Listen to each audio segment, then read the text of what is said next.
Hey everyone, it's David with Surplus Institute. Thank you for watching this video. Thank you for watching all my videos. Do me a favor, if you have a video that you want to see me talk on, I know a lot of you do, feel free to put it in the comments.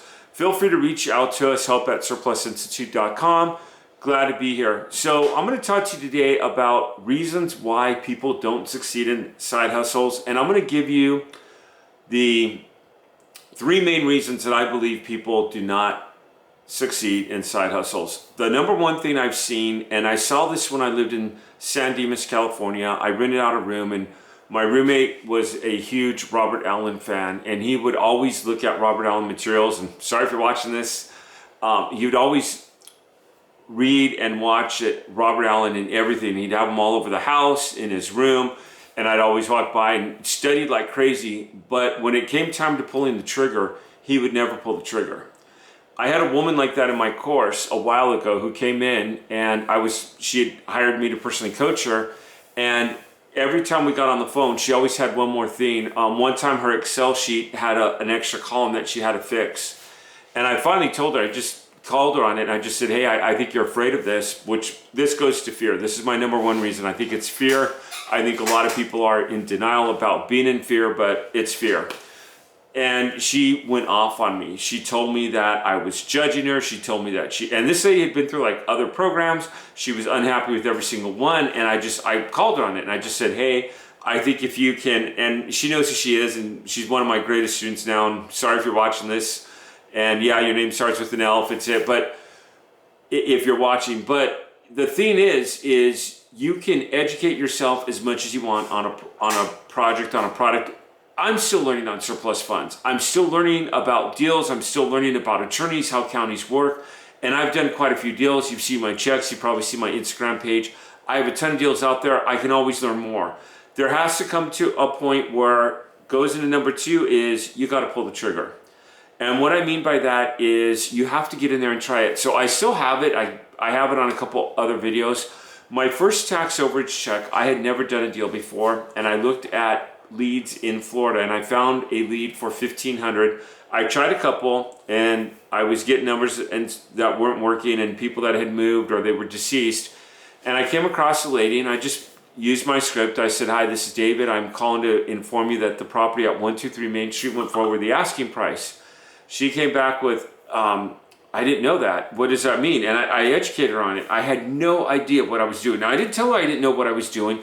I was one step ahead. So then I called the county, and I'd already done this. I first of all called them and asked them how to go and collect a claim, which I recommend you do. I try to do that with all my deals. How do you collect a claim? And you act like you're the property owner. You never say you're the property owner, but hey, I'm calling about 123 Main Street. We noticed that went for over the asking price. What do we need to do? What forms do you require for us to collect on that? So I pretty much knew what she needed that I told her about. But then I called again, and I just said, hey, I want to work with a third-party locator.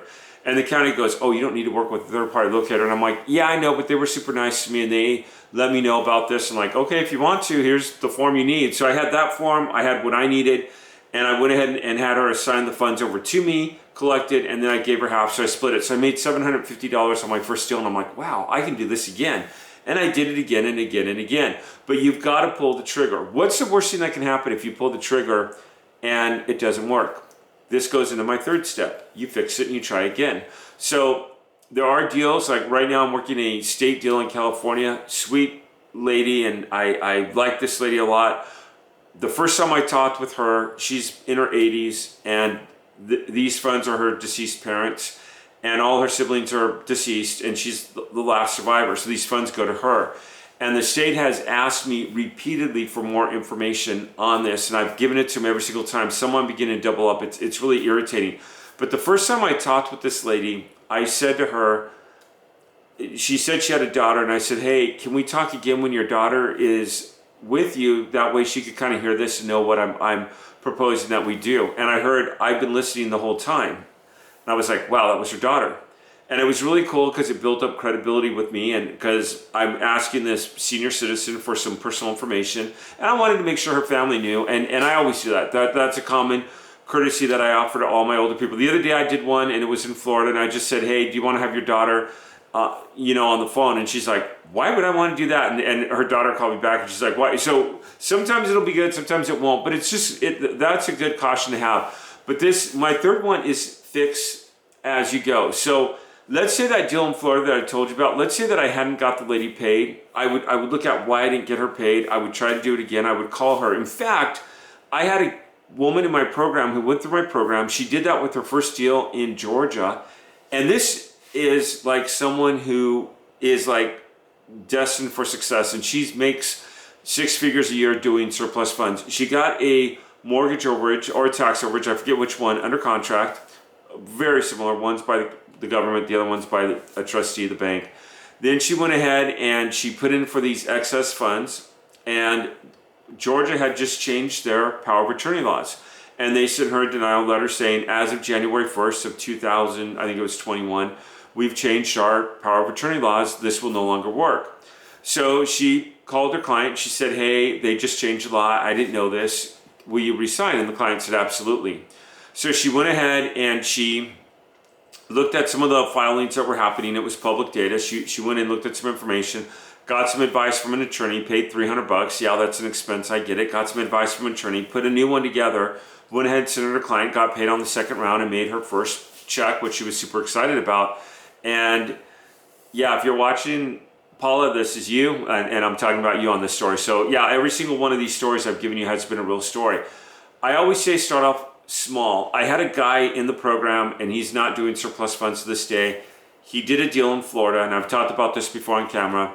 He went to my county that I talked about in the course. He found a $30,000 deal. He got 30% of that. It was just over $30,000.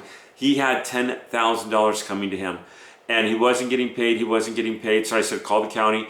He finally got all the notifications from the county. The notary did not have the client sign the contract. She stamped it. She did everything, but she did not have the client sign the contract. Because of that, they denied the payment. And he reached out to the client, and the client's like, no, you know what? If you didn't do it right, how do I know you're going to do it right the next time? I'll just get it myself. And sucked for him because he never got paid, and he was devastated that the program, he went through and he followed the steps. Start off on that with a $500 payout, a $750 payout, because if you don't get paid, you're going to learn, you're going to fix that. Oh, the notary didn't sign that. I'm never going to let that happen again. You do that on the next one. You have the notary sign it, or you have something. You're going to mess up. No side hustle is perfect. The lady I'm dealing with in California, it's been over a year to try to get this lady paid, and they've been very slow responsive. Even if I don't get paid, I want to get this lady paid. I've been talking about this case for a while. You're going to see me flash a check. You're going to see me dance around my office. Maybe I'll throw some sparkling side or something around. I don't know. I just want to get this lady paid because it's been way too long. But let's go into my 3 main points again, and I just want to talk about this. Number 1 is you have to pull the trigger. You have to overcome your fear. You can always do your homework, which, don't get me wrong, look at your list, get your data, do your homework 100%. Number 2 is you have to pull the trigger eventually. Do it small and work your way up. Most of the people that I know in my company that have gone through that are successful start off very small, and they work their way up. I've had a few people get a $10,000, $15,000 payout on their first deal. They're very lucky. I don't know if that's the word I want to use, blessed. But typically, you don't want to start off, because if something goes south, I'd rather see it go south with a $500 payout than like a $10,000 payout, because you feel that and it hurts. And then fix it as you go, and then increase it. Start off in one market.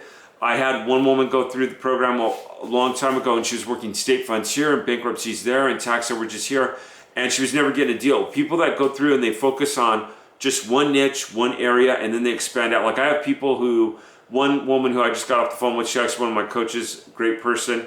She does several, but she started off with bankruptcy, then she went to tax overages, then she went into mortgage overages, and she's done state funds now, but she knows what she's doing, and she's got a team built out underneath her, which is what we teach you how to do as well. But why do side hustles not work? Number 1 is don't overeducate yourself, which I think relates to fear. Being on this side of the desk, I've seen a lot. I've had the privilege of coaching a lot of people to success. I love it. It's been great. Number 2 is pull the trigger eventually. You got to do it. Number 3 is fix as you go along. Hey everyone, thanks for watching. Subscribe to my channel. Feel free to reach out to us if you have any questions, and I'll see you around. Thank you.